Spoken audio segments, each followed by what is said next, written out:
Coming up on this episode of Nintendo Cartridge Society, we must be trapped in a time loop because we're discussing new Switch hardware rumors. It's dangerous to go alone, so the Nintendo Cartridge Society goes with ya.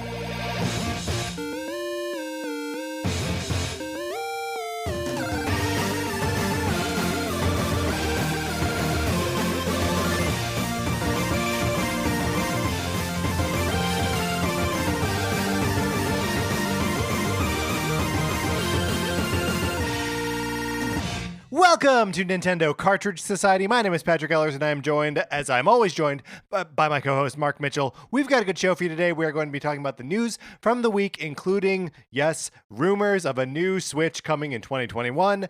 And then on Thursday, we are going to be curating our own Zelda trilogies. But in the meantime, Mark, how you doing? I'm doing great. Patrick, am I able to, or is this revealing too much information if I wish you a belated happy birthday?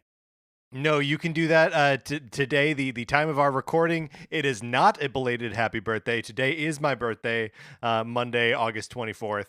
And so thank you for being the first to wish me a belated happy birthday. Right, on your birthday. I mean, Yes. I think it's important because, the episode releases on Tuesday, so I was wishing you Yes, a of course. belated birthday. But I think it's important to note that I knew it was your birthday That's right. today, meaning Monday when we were recording, not today, meaning Tuesday when this episode is released. That's right. And also, you wished me before all of this just a regular old happy birthday. So, like, Yeah, but if it's just you, I don't get credit. That's why I have to do it on mic. yeah, I mean, that's a great point. you gotta make sure you get credit. Mark, what was I gonna do? Speaking of credit, here we go. Speaking of credit, how would you like to borrow my copy of Sonic Forces and get credit for playing it or not playing it? I don't know how that works. You can. All you got to do is email us at Nintendo Cartridge Society at gmail.com. And then I send you my copy of Sonic Forces. You give us a mailing address. I send it to that mailing address. You play it for as long as you want. You send it back. I pay for postage both ways. It doesn't cost you anything. It is the perfect borrowing program. The perfect program of any kind, really. Yeah, absolutely. We did get we have I'm gonna call this breaking news. I don't think it is breaking news, but an update on Sonic Forces from a listener on Twitter at and Extinction, Adam, who writes, they are still making DLC for Sonic Forces. Nintendo must have heard about the borrowing program. It's called Episode Shadow, which is a prequel story, and Sega and Atlas skins, which include Persona 5 and Jet Set Radio for the Avatar. Which the skins and like the other items and stuff, that's not a lot, but a whole prequel episode that could be okay. You could play that right now if you wanted to. Not right now, but someday. Especially you could borrow Sonic Forces. It doesn't come with the DLC, but you could purchase the DLC, have that tied to your account, and then when you return the game, you could get back on the list. So eventually, you'd be able to play it again and remember the fond memories of the Shadow prequel story. Wow, that is really playing the long game, because I feel like if someone... Look, I'm not going to discourage anyone from putting their name on the list, but if you put your name on the list right now, it's going to be a little while before Sonic Forces comes to you, just because, there's only one copy of the game. The mail is the mail. People can keep it for as long as they want. Every time I send it out, I never know if it's coming back. So, these things take time is what I'm saying. Also, Adam, you told us that they are still making DLC, but the fact that there was DLC at all was news to me. Yeah, me too. I mean, I assumed that they were continuing to support it with like new outfits or, whatever for the Avatar, but like actually putting in new like levels and stuff, that feels like a big deal. Mark, another big deal. Let's talk about our need for your Mario memories. We are going to be doing an episode at the end of October. All of October, we're celebrating the Mario's 35th anniversary, and we're going to close it out on October 29th with an episode about our favorite Mario memories. These are our experiences being moved by Mario and his games. We need your memories too, so we can talk about those and share them on the show. You should email us at Nintendo Cartridge Society at gmail.com. And I can already tell you this is going to be a good episode, and you want to be part of this good episode. So tell us the ways and the times that Mario has affected you. Mark, we have one more tweet we wanted to check in on.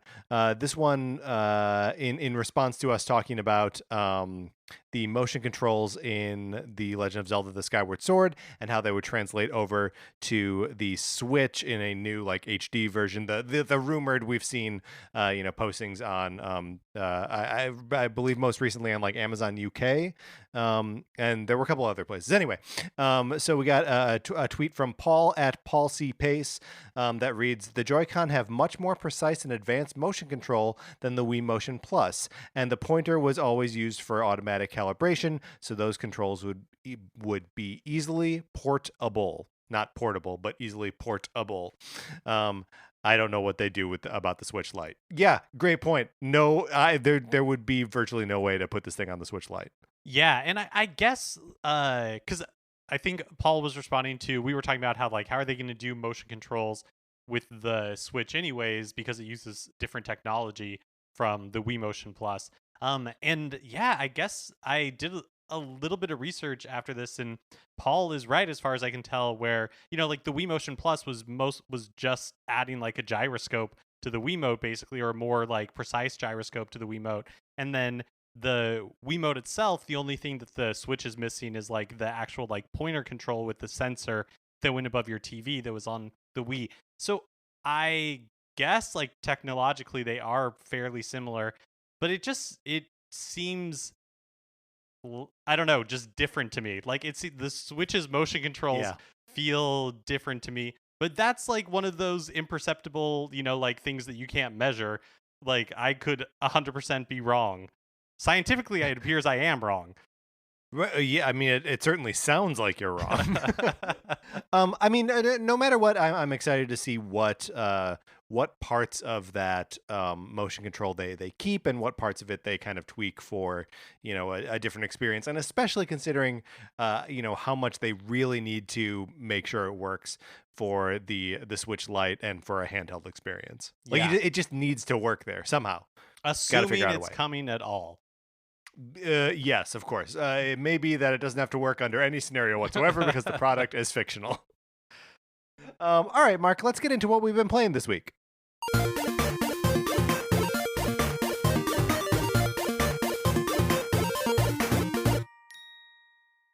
So I finished Paper Mario: The Origami King. Congratulations. Thank you. I really enjoyed my time with it. Like it's a solid B title. Like I don't know that I will ever go back and Sorry, was that a solid beat or a solid B title? Oh, a solid B, as in like a grade. Okay. Yes, like a grade. Yeah. Exactly. I don't know that I'll ever go back and replay it, but I definitely enjoyed my time with it. I for a while was trying to get like all of the different treasures and collectibles that they had, but by the end I was like, whatever. I missed a couple, and I'm just like, there's no chance I'm going back to get those. Yeah. So what does it even matter at that point? Like once you break that seal, it's just like sayonara collectibles. Doesn't even matter anymore. Oh, man, that's such a good feeling when you get through an area and you're like, 5 out of 6. Oh well, that's how I play this game now. Yeah, it was a relief. But I like Paper Mario: The Origami King. It kind of has me interested to go back and try Sticker Star or one of like the other ones, just because like I don't think I would do it now. I think it'd be too much Paper Mario. But and I know that Origami King is better regarded than Sticker Star was. But it's like, I like that world. Like, I like the sensibility of the Paper Mario games. And so it might be fun to at least try it. Yeah, it's tough. I guess with your current setup of a Switch and a 3DS, Sticker Star is really the only other one that you have Right. access to, Because I right? would do Color Um, Splash for sure. totally, but only on the Wii U, which means no one will ever play it. We have both been playing Samurai Jack Battle Through Time, thanks to our friends at Adult Swim Games for providing us with codes for that. I think we're both early days in it right now. We just got access to it over the weekend. I'm enjoying what I've played so far. It's got I was about to say that it feels like the combat is Souls-like, but I'm not actually well versed enough in the Dark Souls games. So to me, it felt like Jedi Fallen Order. So yeah, to me it felt like I don't know, just like a fairly basic, not in a bad way, but I mean just like a meat and potatoes action game. It like probably the one that I played most recently was last year, the Avengers, or sorry, the Marvel Ultimate Alliance 3 that came out on Oh, okay. Switch. And it reminds me a lot of that, where it's just like, oh yep, there's like this menu with a ton of like upgrades, and I'm collecting So like many this, like, upgrades, yeah, yeah. like all that kind of stuff. Yeah, but I'm enjoying what I'm playing, but it feels very like Adult Swim games to me, where it's like, yeah, this is like a $40 title. It looks pretty good, but like uh you're running through corridors, beating up bad guys, and it's good at what it Yeah. does, but it's not much more than that. So far, and I think mentioned this last week, but neither you or I are real big like Samurai Jack guys. And I had not anticipated that there could be like an element of. I understand the name of this game is Samurai Jack Battle Through Time. That I did not anticipate that there would be a time travel element to a Samurai Jack story. Does Samurai Jack travel through time? This is something I don't know. Well, I think the beginning, or because I don't know if you watched when you I boot did, up yeah, the game the first time, you get like yeah. the intro to the cartoon that I remember from like the early aughts or late 90s when it was first showing on Cartoon Network. And I'm pretty sure that Samurai Jack, like in the beginning, gets like sucked through time by a coup to like this Okay. different time. But then I think the game is taking you through like different times, so you can meet characters from the Samurai Jack game in like different states. That makes sense. I think we'll probably have more complete reactions to it next week after we've had a little bit of time to sit with it. Speaking of games that I've had a little bit more time to sit with, I'm still playing A Short Hike. I'm being kind of conscious about not being in it for too long. A Short Hike, we mentioned last week, is or came out as part of the Indie Direct, or the whatever it's called, the Nintendo Indie World Showcase, um, and is feels very much like Breath of the Wild in that you are on an island with a mountain in the middle, and you can climb anything, and the goal is just explore. And it's very like organic in how your next goal is sort of like handed out to you, and how you are basically just doing things based on what the animals you encounter say they want to happen. So like someone wants some shells, and you collect some shells, you give them the shells, and then your character is like, oh, okay, cool. So what do I get? And then he's like, they're like, get you don't get it. You made me happy. So that's all super charming. I think that as you progress through the game, you collect gold feathers, which allow you to fly more and climb more. And I now have like 8 or 9 feathers, which feels like a lot. I feel like I have a wide range of mobility, and I'm going to be able to climb to the top of this mountain soon, Mark. I'm telling you, it's going to happen soon. And I'm enjoying it quite a bit. And then I absolutely completed Picross S on the Switch, which means I did all of the Picross and Mega Picross puzzles. Whoa. Which, yeah, remember when a couple weeks ago when I was like, I'm gonna try them. I'm gonna try to figure out how to do Mega Picross. Mark, I did it. I figured it out. I know how to do it. Did you which just like it? opens a whole world. Yeah, I did, of course. It's Picross, and as soon as you wrap your head around how a Picross, like a new kind of it works, Hmm. it took me a second to get my head around the 3D Picross, to get my head around color Picross, and I feel like this Mega Picross was just like the last piece of the puzzle, the last version of it that I just didn't totally understand. Now I feel like I totally understand it. Give me all your Picrosses. I want them all. I want just I should download that S2 tonight as soon as I'm done with this. We also got an email from Connor. Connor writes in to sort of fill in some of our gaps here about games that came out in the indie showcase. He picked up Takeshi and Hiroshi, which is sort of to recap, is a game where you are playing as Takeshi, who is developing an RPG game for his little brother who is sick in bed to play. Connor kind of walks us through the premise there, but I mostly liked his wrap up, so I'm gonna read that here. He says, overall, this game is absolutely adorable, and I thoroughly enjoyed the limited but fun battle sequences. The stop motion animation is wonderful. The characters are simple but relatable and well written, and I'm super interested to see if they can build on this idea to make another game that functions the same way. I highly recommend Takeshi and Hiroshi to anyone who likes RPGs. I happen to be playing through Final Fantasy X for the first time, so it's been a real treat playing these games side by side. The battles for Takeshi and Hiroshi feel very like a very simplified inverse of Final Fantasy X's. It's been like what I imagine pairing a great wine with a delicious steak is. Is that what fancy people do? He says in parentheses. For $8, the game is a must try, and a true joyful experience of 3 to 4 hours or so. Especially if you like the look of the stop motion donuts. It's true. The food, all of the everything in this game looks amazing because of that sort of like stop motion quality.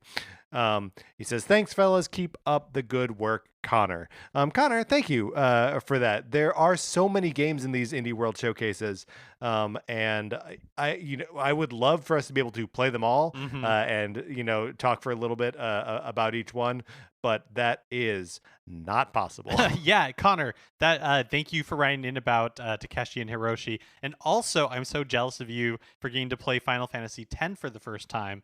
I love that game, and it's like one of those things where like I love Breath of the Wild, and no repeat of playing Breath of the Wild will Yeah. ever like recapture that experience. And so I hope you enjoy Final Fantasy X too, Yes, or 10 as well. And if you like 10 too, right. that's great as well. Right, and it's probably in the package that you bought of 10 and 10 2 together, right? So you could probably do that. I am also playing Final Fantasy VII Remake on the PlayStation right now because Ooh. it was on sale. And I don't think this is a very good game. Oh wow. The battle sequences are fun. Mark, we played the opening sequence at E3 the last time there actually was an E3, and then I played the demo of that same sequence when it came out recently. And then so now I'm playing the game, and I am pretty disappointed in all of the writing, most of the performances, and the way the game like just makes you wallow in some of the most boring, mundane, kind of crappy parts of the Oh, original. that's sad. It's a real bummer. I'm going to finish it because even though I am not always enjoying myself, it is still the world of Final Fantasy VII, and so I'm just immediately in love with it. It's like how at some point, probably sometime this year, I'll rewatch Rise of Skywalker. Like it's just gonna happen. So I'm just in the bag for some things. But yeah, can't say that I recommend Final Fantasy VII Remake. I know that that's not a popular opinion, but there it is. All right, that's what we've been playing this week. Let's get into the new releases and what we might be playing next week. So there's one here, Patrick, that I think came out last week that you wanted to talk about. Yes. Inmost. Yes, so we again brought it up on the Indie World Showcase. The Inmost is a like pixel-based 2D platforming, cinematic like action platformer that has like 3 protagonists, and it's like creepy. And it was one that was sort of on my radar when they originally announced it, and then I was it was like an abrupt little like reminder that the game still exists, and I just wanted to make a point to say that it came out last week, and obviously wasn't on our schedule of things that were going to come out last week. And then today, a game called Over the Alps is coming out on the Switch eShop, which I might be available for other platforms like mobile or PC already, but it's the first that I heard about it. So it seems to be like a game that's told mostly through like these postcards, and it looks like really stylish. Ooh. But basically, like it takes place, I think, in like 1930s, late 30s, Switzerland, and it's all about like trying to stay undercover and evade the police. Um, they marketed it as kind of like this Hitchcockian like World War II spy thriller. Like the 13 Steps is what like comes to mind Yeah. immediately, and so it looks like a lot of fun. I don't know that I'm going to pick it up this week, but I added it to my watch list in the eShop so I could see if it ever like goes on sale or anything. It's actually on sale right now. It's $11.04 versus the $12.99 it normally is. But it's one that I'm definitely like interested in because I love that like the idea of that like genre mashup is a lot of fun. Yeah, well, and like the graphical presentation, like you say, is just so like clean and simple. It's got that like almost like 1950s graphic design aesthetic to it. Yeah, Yeah, they seems they really say that cool. it's like kind of based on like those old travel posters. Yeah, yeah, real neat. And then on Thursday, August 27th, the Final Fantasy Crystal Chronicles Remastered Edition is released. I was about to say finally released. I don't know that like it really warrants the finally. It just feels like this has been looming out there for a while. Yeah, well, I mean, I when we got the release date, I feel like we said we're finally getting a release date for it, so now it's finally coming out. Let's keep it up, especially because it's a Final Fantasy game. It feels thematically appropriate. Yeah, so this is the multiplayer like Final Fantasy. Every time I see footage of this game, it looks like Dragalia Lost to me. Mm-hmm. Even I feel like even the original game, I can totally see how you have that. I'm imagining for my time playing Dragalia Lost, like the little like chibi hero like running Yeah. through that like screen that you would run through for whatever reason, where like your companions were like on the side of the road. Oh yeah, where they're almost kind of like skipping down the road. Yeah, yeah. Yeah, I totally get where you're coming from.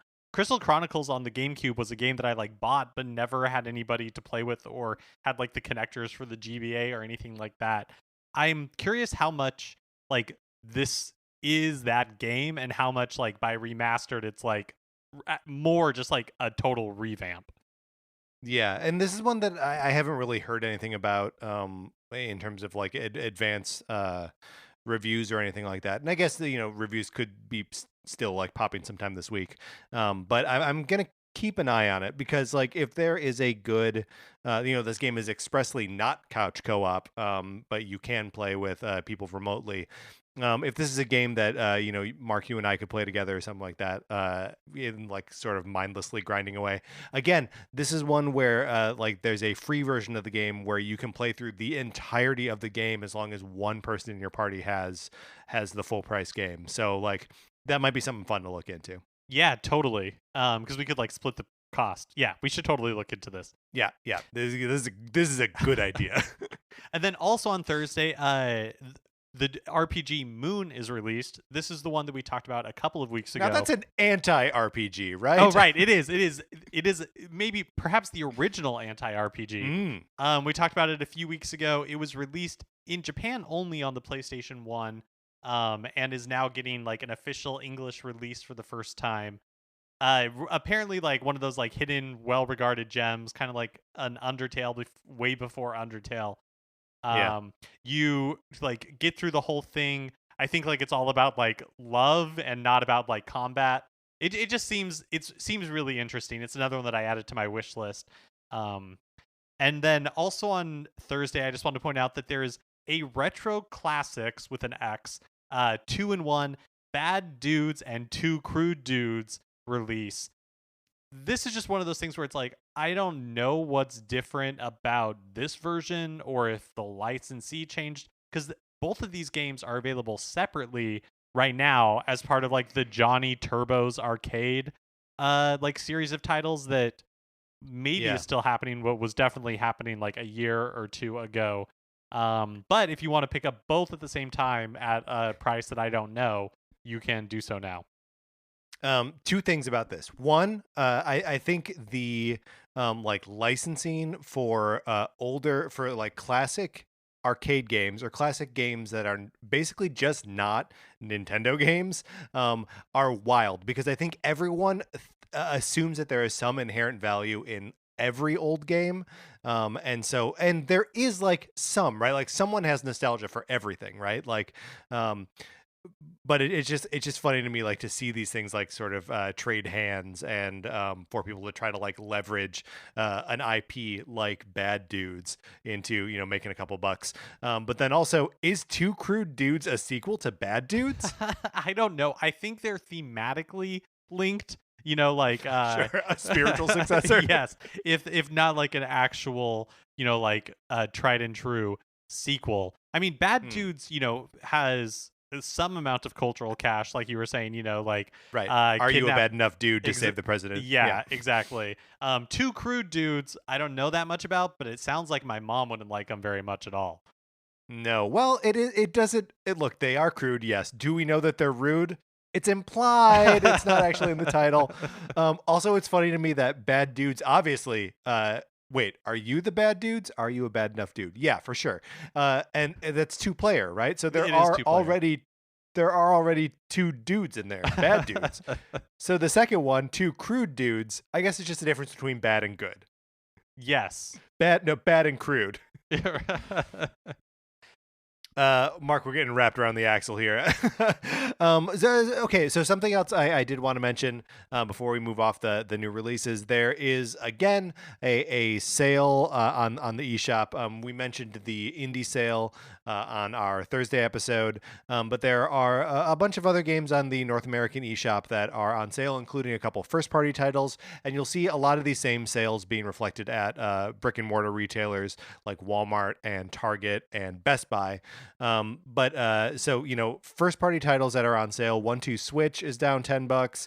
Arms is down almost $18. It's $41.99. Let's see other first party stuff. Puyo Puyo Tetris, I guess, is a Sega game, so that's wrong. But I think the big one is Luigi's Mansion 3. I have seen sort of a lot of like renewed interest for that game because it is down to $41.99 from its normal $60, and it's not going to stay at that price forever, and is a great game to pick up for about $40. I think that may be a direct quote from our initial reactions to playing the game, that like we like it, man, would it be a killer like not full price game. And there's a handful of other like interesting titles on here too. Catherine Full Body is $10 cheaper than it normally is. Cuphead is down by like $5. Just Dance 2020 is half price. Yeah, that's a great deal. Yeah. Like I talked about 2 weeks ago, like I had a lot of fun with the game and have still been playing it here and there. And for $20, I really think that's a great deal. Yeah. So, always keep your eye on the sales. They are active. All right, Mark, let's close out the new releases. Now it's time for a regular segment on this show. It is time for 433. In 1952, American composer John Cage wrote a piece called 433, wherein a performer or group of performers didn't play their instruments for 4 minutes and 33 seconds. For the purposes of this show, our instruments are talking about Nintendo. So, for the duration of one performance of 433, Mark and I will talk about something not at all Nintendo related, thus fulfilling the contract of the piece. Mark, you have suggested the topic. I will let you introduce it. Yeah, talking about rediscovering music. I feel like as a concept? Yeah, like as a concept where like you no, not as a concept. Very specific. Like you just forgot that music existed. No, I mean like I feel like this happened when I was younger, when I would like buy CDs or something and I would have an album and then I didn't really like it, and then maybe like years or months later I would like return to it and I'd be like, wow, like it clicked for me that time where it didn't the first time. Nowadays, I feel what happens more often is I like hear something somewhere and I'm like, oh, okay, like I'll Shazam it and then put it on my, like, add it to my like list in Spotify or something, and Yeah. then totally forget about it. And then it comes up in some mix, or I'm like looking through my albums and I'm looking for something else. And I'm like, what is this? Like, who is this? Why did I ever put this on my phone? And then I listen to it again, and sometimes I'm like, oh, right, because I really like this. And other times I'm like, I still don't get it. Like, why did I put this on my phone? Do you have a recent example of something that Well, you like yeah, like, rediscovered? so it came up in, like a For You type shuffle, and it was from like a couple of songs from like the Beatles album The Magical Mystery Tour, which is one that Yeah. I like never ever even like think about. And then it made me, I don't know, I was just like, oh wow, like, is there stuff on here that I should have been paying attention to, because previously I just kind of wrote the whole thing off. So I can say that I have had a little bit of an experience like that recently with the Weaker Thans. I don't know if you're familiar with the band called the Weaker Thans, but I just sort of through like normal, internet puttering, encountered a song by John K. Sampson, who is the lead singer of the Weaker Thans, called "Fantasy Baseball at the End of the World," and it is about um it is about being so angry about like the state of the world and trying to escape into fantasy baseball, but your mind just keeps returning to like how awful everything is, and specifically how much he wants to see the president suffer. Like the song takes a dark turn. It's incredible. I absolutely recommend it. But it has sort of driven me back to the Weaker Thans, which have a sort of like more airy and less pretentious Decemberist vibe to them. So like a very sort of like acoustic lo-fi stuff, and so I've really been enjoying going back into that. Sufjan Stevens recently put out a new single ahead of his record, which the single is called America, and it's like, it's Sufjan Stevens, so it's a 12-minute long song, and the hook is "Don't do to me what you did to America," and it's about religion. So it has sent me back through all of his catalog, because there is nothing I love more than Sufjan Stevens struggling with his relationship to God. It's so good. And I assume by doing an album called America, he's just checking one giant box on his 50 States project. Mark, perfectly timed there. We were accompanied today by the EBU Your Radio Orchestra. Mark, let's get into the news. And that means it is, of course, rumor time. Rumor time! The Taipei-based newspaper Economic Daily News is reporting that a new version of the Switch hardware will be coming as early as 2021. This information, like a lot of these is apparently by way of like component manufacturers. And some of the bullet points in the report, they say new Switch will begin production as soon as the fourth quarter of the 2020 fiscal year, which for Nintendo would be like the end of March. Yeah. Does that okay. I want to ask if that feels like a realistic timeline to you, but do we want to like grind through the rest of these bullet points real fast? And yeah, like, let's grind through them, and then we'll see where we are. So, Q4 2021, like of the fiscal year, which again for Nintendo would be March, the end of March, will be geared to launch in the first quarter of the fiscal year 2021, which would be beginning in April 2021. Macronix, PixArt, and Welltrend are included on the list of new manufacturers for the next gen Switch. New Switch will have better interactions, communications, transliterated as, quote, more interactivity, and will have a new display quality, which may refer to like a more crisper output, but not necessarily like higher resolution of the screen itself.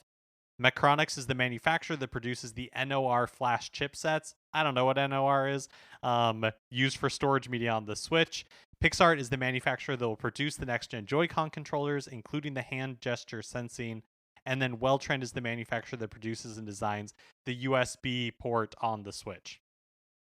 Okay, so a lot to unpack from this, but if these rumors are true, let's try to piece together what the actual system like looks like. What is the next version of the Switch? What are the features that these bullet points imply to us?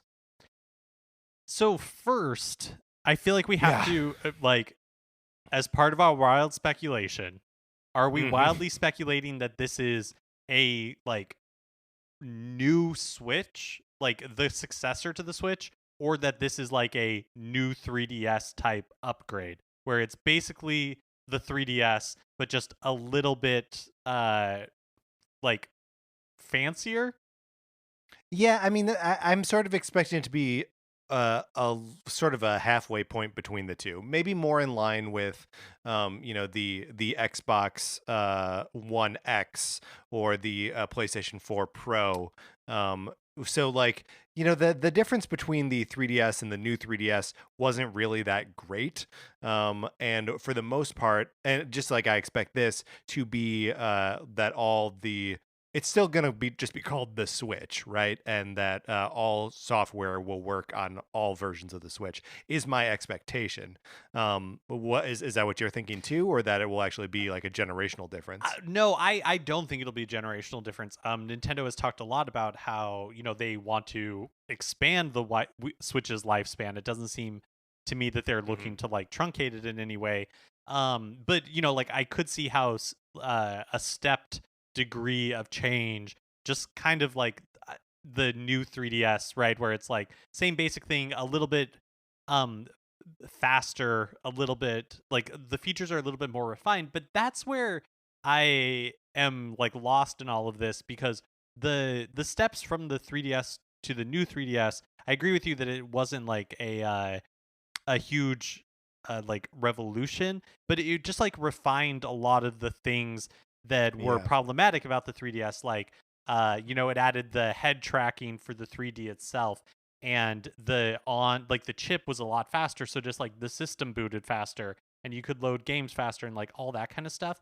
And I struggle to see, um, like personally, like when I'm using my Switch, like there's not a lot that I'm like, boy, I like this, but I wish it did X. Yeah, I mean there is like some there is the dimension of like I just wish it ran third party games better. Like, you had your experience with the Outer Worlds, Right. that like, you enjoyed the game, but with the caveat that like the Switch is probably not the place to play it. And Nintendo's always going to be good for developing to the very specific limitations of their platform, and it's always going to be fine for indie games too. But just to sort of keep up with what the other platforms are offering or have already offered, it makes sense to just sort of goose the thing a little bit, make it a little bit more powerful just in general. The I don't know if this is what they're referring to with better interactions slash communications, but like anything to increase that thing's ability to connect to Wi-Fi would be greatly appreciated. The online, and I know a lot of that is also just like the infrastructure of like individual games, but like it doesn't always connect to the Wi-Fi as strongly and as solidly as it should. But also on top of that, if there are other ways to communicate, like yeah, it should really be able to, you should be able to use Bluetooth headphones with it. There That's there are just interesting. like Yeah. some like simple sort of like common ways that other devices its size are able to connect to things that the Switch just isn't doing at the same level that I really want to see the Switch do. Yeah, I mean, that's like perfect examples. And those are the type of things where I could see right in this like new Switch, the Switch Pro, whatever you want to call it. That it does do like it can run third party games like a little bit better. It does have better Wi-Fi. It does, like allow you to connect Bluetooth headset to it. I think all of that stuff you're saying makes sense. But to me that's kind of like where it ends, where it's like it's still a Switch, it's Yeah. just like a little bit more refined. I gotta tell you, I am intrigued by the following bullet point. Pixart is the manufacturer and will produce the next gen Joy-Con controllers. Next gen Joy-Con controllers. First of all, I'm having a hard time saying that. Next gen Joy-Con controllers. What do the Joy-Cons currently lack that could be included in a next gen upgrade? Do you know what I think? I think it's not what they lack and could include. I think it's that they finally fixed Joy-Con drift. Ooh, boy. I mean, that would be good. Joy-Con drift is a problem that has been plaguing those things for too long.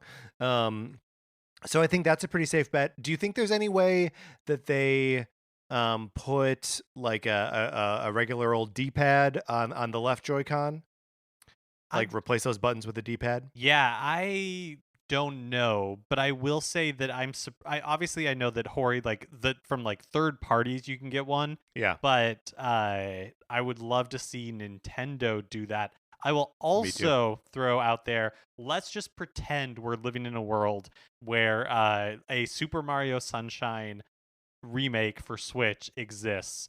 Could we Yes, see those, when the Switch was first announced, we saw a lot of like people do like mock-ups where it's like, yeah, and this is what it would look like with like GameCube controllers, like a GameCube controller totally. cut in half and like put in the rails on the side of a Switch. It's like I would it would, for the same reason that I bought both like the NES controllers and the SNES controllers for the Switch, it would delight me to no end if there was like a GameCube controller variant for the Switch. Totally. And one of the features of that GameCube controller, and specifically calling out Mario Sunshine, is the triggers are analog, right? Right. So the current triggers on the Joy Cons are just on or off. They're digital. And if the new Joy-Con triggers could be analog, that could be. I mean, that then sort of like raises the question of like, well, okay, how then is the software really, can it really go between the two versions of the Switch?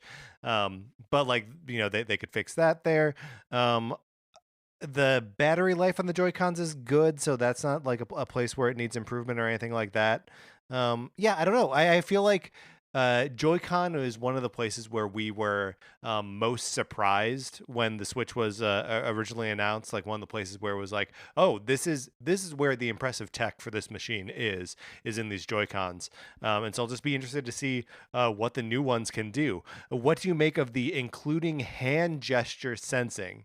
I What's don't that? I don't know. Well, I mean, because technically the like the IR reader on the right That's right. Joy-Con, they have used that for gesture sensing, like rock paper scissors and stuff like that in the past. So I think like all of this we should take with a huge grain of salt, right? Because Of it's course, through yeah. like four layers of sources, and so even assuming this is true, it could completely turn out to be like that they're just talking about features that already exist, and the person who's talking Yeah. about it like isn't aware of that. Yeah, and then everyone, like, anyone who writes it up or repeats it, as we are now, of course, is just like, oh yeah, hand gesture sensing. I don't know what that is. Sure, maybe that's a new thing. Be like, no, it's always been doing it. Right. Let's talk about the timeline now. The question that I withheld from earlier: if they were to begin production at the beginning of 2021 or Q4 2020, which are the same thing, does that make sense to you as like a viable timeline for? I'm thinking about the new console launches at the end of this year for PlayStation and Microsoft, and about about like the sort of bottleneck that they're creating, and both of those systems, they've sort of kind of laid the groundwork already that things are going to be in limited supply when they launch, and that they're just going to have to keep pumping them out at a high level for a long time in order to meet demand. Will those systems be out of the way by this point, or it feels too close to me? Yeah, I don't know. Yeah, that's a good question. And I don't know what like manufacturers that Sony and PlayStation, or sorry, Sony and Microsoft use for their consoles. I do think like it's notable that Q that in 2021, like March 2021, the Wii will be 4 years old, which Yeah. for all intents and purposes is probably like, the middle of its life cycle. and is a time that makes sense to me that you would introduce like kind of like a upgraded version of it. So that seems to like line up. So both you and I sat out the Switch Lite. Neither of us purchased the Switch Lite. Would you be interested in upgrading your Switch? Is this something that you would buy into? Maybe. Yeah, I think Consider it. Anyway. right. Yeah, exactly. Like I think it really would just depend on the value proposition because I'm very happy with my Switch right now. I held on to my OG 3DS, but that's because I wasn't like I wasn't playing enough of it to really like justify the new 3DS to me. But with the Switch, it's like what I game on at Yeah. like full stop right now. And so depending on what's offered, yeah, like upgrading would make total sense. Yep, I'm right there with you. I feel like if this thing does in fact, come out in like April or something, that I will probably upgrade my Switch before getting like a PlayStation 5 or whatever. Yeah. Well, while we're dabbling in rumors, dare we bring up the fact that there are lots of Whew. rumors swirling that a Nintendo Direct or some sort of Nintendo presentation is going to be happening this week. Maybe Friday specifically, and who knows? Maybe this is one of those things where by the time this is posted or shortly thereafter, Nintendo will confirm whether it's happening or not. But I'm mentioning it now. Maybe we're getting a general direct on Friday, that which would be basically one full year since the last full Yeah. direct that we got. Which yeah, so it has been a long time since the last general direct. It doesn't just feel like it also just has been. And yeah, I mean, so obviously, we're due for it. It's I think it's coming. Do you think it's coming? I believe this. I tend to believe these rumors, but I believe this rumor. I believe something is coming. I think it could be like let's say the Mario stuff is true, so maybe it's a Mario Direct that's like just talking about everything they're doing for the 35th anniversary. Um, or yeah, maybe it's a full blown general. I don't know. I just give me that news. Gimme. Yeah, whatever it is, it doesn't matter. This is also I the timing makes sense to me too. As Gamescom's opening night live is Thursday, like Thursday during the day, because Gamescom is a big European trade show for video games and is the biggest one in the world. And so if Nintendo was holding for anything, they would be holding for Gamescom. So it makes perfect sense to me that they would wait for sort of that thing to for opening night live to happen, which is being helmed by Jeff Keighley of the Game Awards, and sort of being touted as the season finale to the Summer Game Fest. Which right, is, that was the thing. Yeah. Yeah, well, yeah, which is just ridiculous marketing speak for here's what happens when we take E3 and blow it up over 3.5 months, and nothing is special and it's all just the news. So I honestly do wonder if Nintendo was like, okay, when does that end, and then we do our own thing. And Yeah. yeah, because a Friday Direct would definitely be it's unusual for Nintendo, but that timing totally makes sense to me. Also, it's hard to know whether this is reading the tea leaves because we're always getting announcements like this, but it does or reports like this, but there seems to be a confluence of leaks happening right now. There's a Guatemalan retailer last week who had a listing for like a Prince of Persia remake for Switch and PS4. The icons for the Switch itself, the Joy-Con grip, and the Pro controller were found in the demo file for Tony Hawk's Pro Skater 1 and 2 remakes that haven't been announced for Switch. There's the Skyward Sword thing. So, it does feel like something's brewing, and I think we all agree that it feels like we're due.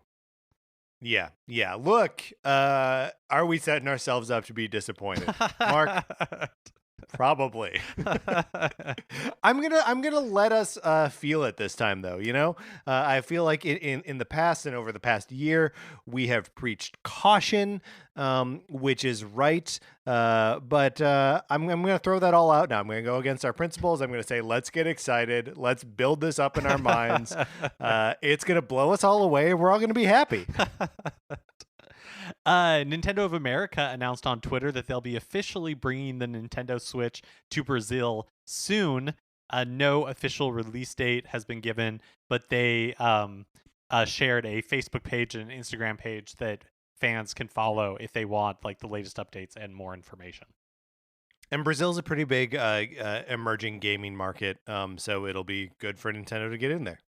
Yesterday, Sega announced a big update for Puyo Puyo Champions, including a spectator mode, secret characters, a game speed option, new gummy Puyo types, and more. The update releases on August 27th in Japan and presumably around the same time outside of Japan, but we don't know for sure. I bring this up because the game looks like it's on sale for $3.99 right now on the Switch eShop, and I think it's on sale through the 31st. And I know you like Puyo Puyo, or at least I think you like Puyo Puyo, Patrick. Yeah, I mean, I'm a big fan of the Puyo Puyo Tetris game that came out right around the time of the Switch's launch, and then have been playing Puyo Puyo on the SNES Switch Online. Yeah. But I have not dabbled in the Champions Edition. I should, if it's $3.99. Yeah. All right, I'm gonna buy that tonight. Yeah, go ahead. Oh no, I was just gonna say there's another second announcement. They're going to start selling a Sonic Mania / Sonic Team Racing 2-pack for Switch. It'll be a physical edition that releases October 22nd for $39.99. Yeah, it's October 26th. Oh, 26. Yeah. The $39.99 I think is a good deal, but Sonic Mania is routinely on sale for $10. So like if you're interested in forking over 30 for Team Sonic Racing, then fine. But otherwise, like Sonic Mania all the time is going down to $10. I think its normal price is 20. So like this would probably be better than grabbing them not on sale, but on sale I think you can probably get them in cheaper than that. Also, is it weird that it's Sonic Mania in Sonic Team Racing and not like Sonic Forces in Sonic Team Racing? I don't know why it wouldn't be all three of them together. Like, just put all those. Just be like, here is the Switch Sonic experience. Play them all. I think Sonic Forces probably continues to sell decently, and so in like its physical form, and so there's no need to like bundle it with Team Racing or anything like that. That's interesting. Do you think they're having a hard time moving Sonic Mania? No, I think it's digital only, or I guess there was a physical release, but I feel like it was like limited, right?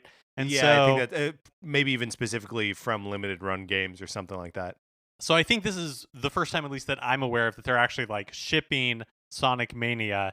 I don't know, they just feel like strange bedfellows to me. Yeah, I mean, it's still like a compelling package for someone who's interested in Sonic the Hedgehog. If they haven't played either of these games, Sonic Mania is maybe the best Sonic the Hedgehog game I've ever played, and then like a kart racer. So like, yeah, that's a fun package. If any of our UK listeners are on the fence about picking up Pikmin 3 Deluxe for Switch, you should know that the pre-order bonuses include a coffee-to-go cup with little Pikmin on it, and then a microfiber cloth with the Pikmin 3 cover art on it. I just added in our notes, these are good bonuses. These look great. I love the way the Pikmin 3 coffee cup looks. The coffee cup's pretty great. It's pretty great. And then the microfiber cloth just has the Pikmin 3 like cover art. So like it's maybe not anything super special, but that cup, man, I want that cup. This is another one that feels like a strange combination to me because it's like, no, like, is the cloth so you can? I mean, it's a nice cup, so maybe it's so you can like wipe down the cup every night. You know, make sure it has no fingerprints on it. No, it's like a working in a coffee shop kind of thing, where like you I think wipe you're down wrong. your computer screen. I think you're wrong. You think they want you to use a microfiber cloth on a cup, on a coffee cup? You're going to stain that thing. I think if you really like the coffee cup, you're going to want to handle it with microfiber cloth. That's just my opinion. I respect coffee cups. Games Done Quick wrapped up last week and raised over $2.3 million for Doctors Without Borders. The whole event was held virtually this year, but it actually like worked out really well. For the pieces that I watched, I'm sure there were some like technical glitches. There always are in an event like this big and this complex, but it all seemed to go really smoothly for me. And it also like in kind of like broadened the ability for like different types of games to be speedrun or shown off at Games Done Quick. Like they had like a Pump It Up exhibition, which, you know, like it's like a Dance Dance Revolution arcade machine.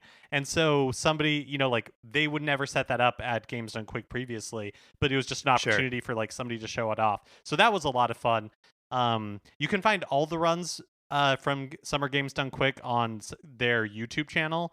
I'm still catching up, but I did check out the Resident Evil 3 remake run, and I watched the Breath of the Wild All Dog Treasures run. Both of those were really fun.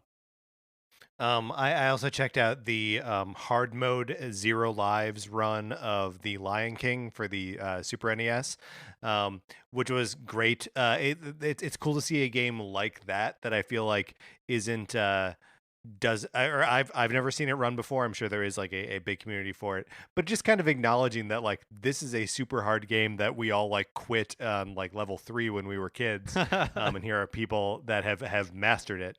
And again, I just even you know, when these events are being held live and there are all people all in the same space, you know, there's always like someone over the person's shoulder who's playing, explaining what's happening, and they just, you know, replicated that by having commentators that know exactly what the speedrunner is doing, and so it all felt like super smooth and super like natural, and sort of made me wish that like all Twitch gaming was like this, that there was just always someone there to you know, quietly explain what's fun or special about what the person is doing. Yeah, I was kind of worried a little bit that it would be there would be like an awkward Zoom meeting, a little bit like the Nintendo Treehouse Live was, where it was a little bit clunky, a little bit, you know, like not polished, but this felt like they had like, I don't know, like I guess a lot of these people stream on Twitch, and so they are already like good at streaming.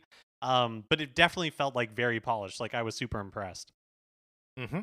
And finally, the results from last weekend's bonus Splatfest are in. This was a rematch of the original Chicken versus Egg Splatfest from March 2018. The original matchup had Team Egg winning in popularity, but Team Chicken winning in the team and solo categories. So last year, Team Chicken, or in 2018, Team Chicken took it.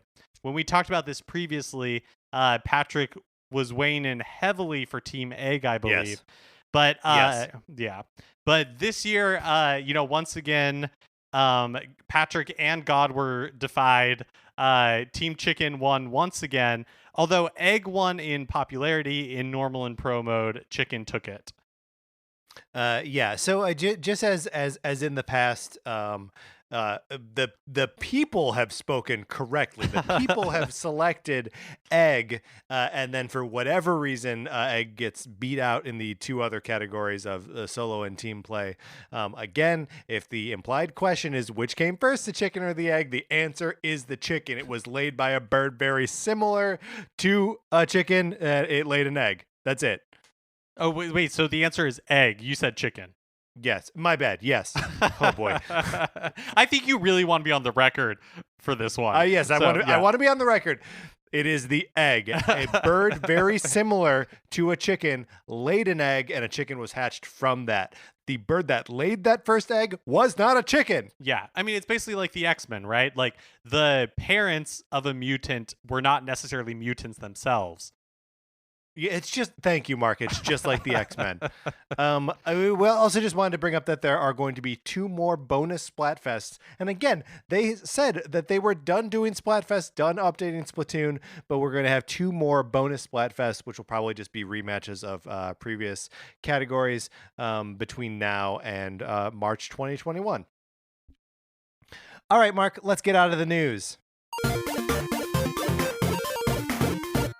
All right, that's going to do it for this episode of Nintendo Cartridge Society. Remember, please rate, review, and subscribe on Apple Podcasts. If you like the episode, please share it on Facebook or Twitter or wherever you share stuff. We like it when you do that. On Twitter, you can follow us there. I'm at Patrick_Ellers. Mark is at MKE Mitchell, and the show is at Nin Cart Society. You can also check out the Facebook page, which is just Nintendo Cartridge Society. Olivia Duncan made our logo. Our theme music is provided by 8-Bit Betty. You can get more of his music by going to 8bitbetty.com or by listening right now.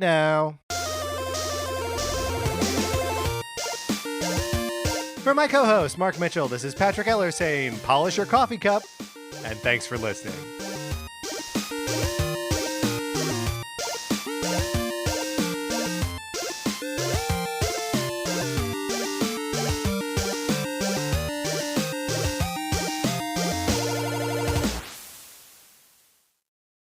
Hey, Rachel, Oscar. Yeah, Claire? Do you love Disney movies? Uh-huh. Have you seen them all? Not all of them. What do you guys think if we watch them all in chronological order and then talk about them? Ooh. Oh, and what if we could talk about it with some of our favorite friends? I love that. Yeah, what if we do it inside the Disney Vault? You know, that's the name of our podcast, Inside the Disney Vault on Campfire Media. Yeah, check us out on Apple Podcasts or wherever you listen to yours. That's Inside the Disney Vault. Let's go! Woo!